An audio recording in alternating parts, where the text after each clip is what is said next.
আমরা সবাই চাই আমাদের রিজিক বাড়ুক, ধনসম্পদ বাড়ুক, চাই জীবনে সচ্ছলতা আসুক। কিন্তু কিভাবে রিজিক বৃদ্ধি পাবে, কিভাবে জীবনে সচ্ছলতা আসবে তা আমরা জানি না। অথচ রসুল্লাহ সাল্লাহ সাল্লাম রিজিক বৃদ্ধি করার কিছু উপায় বলে গিয়েছেন। আজ আপনাদের সাথে আমি 3টি উপায়ে শেয়ার করছি, যার উপর আমল করলে ইনশাআল্লাহ আল্লাহ রিজিক বাড়িয়ে দিবেন। তো 1 নম্বর, যদি আপনি সচ্ছলতা রিজিক বাড়াতে চান, তাহলে 1 নম্বর যে আমলের কথা বলবো সেটি হলো আত্মীয়তার সম্পর্ক রক্ষা করা। রসুল সাল্লাহ সাল্লাম বলেছেন, যে ব্যক্তি চায় যে তার রিজিক প্রশস্ত হোক, তার বয়স বৃদ্ধি পাক, সে যেন আত্মীয়তার সম্পর্ক রক্ষা করে। সহি বুখারী 2067 নম্বর হাদিস।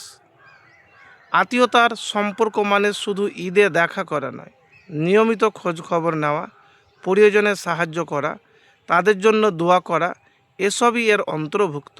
চাচা চাচি, মামা মামি, খালা ফুফু, ভাই বোন সবার সাথে সুসম্পর্ক রাখতে হবে।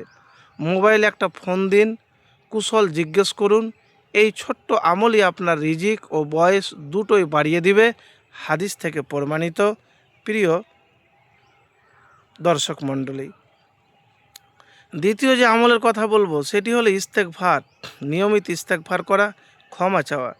আল্লাহ তাআলা কোরআনে বলেছেন, আমি নূহ আলাইহিস সালামকে বললাম, তোমরা তোমাদের রবের কাছে ক্ষমা চাও, নিশ্চয়ই তিনি ক্ষমাশীল। তিনি তোমাদের উপর মুষলধারে বৃষ্টি পাঠাবেন, তোমাদের ধন সম্পদ সন্তান সন্ততি বাড়িয়ে দিবেন এবং তোমাদের জন্য বাগান ও নহর সৃষ্টি করবেন। সূরা নূহ আয়াত নম্বর 10, 11 এবং 12। নবীজি সাল্লাল্লাহু আলাইহি ওয়াসাল্লাম বলেছেন, যে ব্যক্তি নিয়মিত ইস্তেগফার করে, আল্লাহ তার সকল সংকট থেকে উত্তরণের পথ করে দেন, সকল দুশ্চিন্তা দূর করে দেন এবং তাকে অকল্পনীয় উৎস থেকে রিজিক দান করেন। সুনানে আবু দাউদ।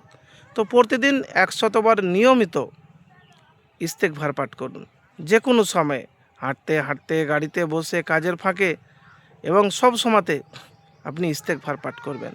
এমন জায়গা থেকে রিজিক আপনি আসবে বা আল্লাহ আপনাকে দিবে যা আপনি কল্পনাও কখনো করেননি। 3 নম্বর, আল্লাহর ওপর তাওয়াক্কুল, আল্লাহর ওপর ভরসা। রসুল্লাহ সাল্লাহ সাল্লাম বলেছেন, তোমরা আল্লাহর ওপর প্রকৃতভাবে তাওয়াক্কুল করো, তাহলে তিনি তোমাদের রিজিক দিবেন, যেভাবে পাখিদের রিজিক দেন।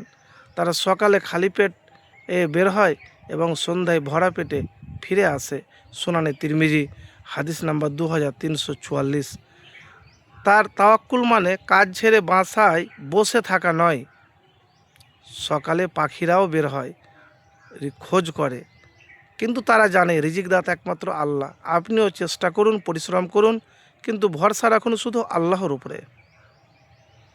একবারে আমল করে দেখুন, ইনশাআল্লাহ রিজিক তো বাড়বেই, কারো কাছে কখনো হাত পাততে হবে না।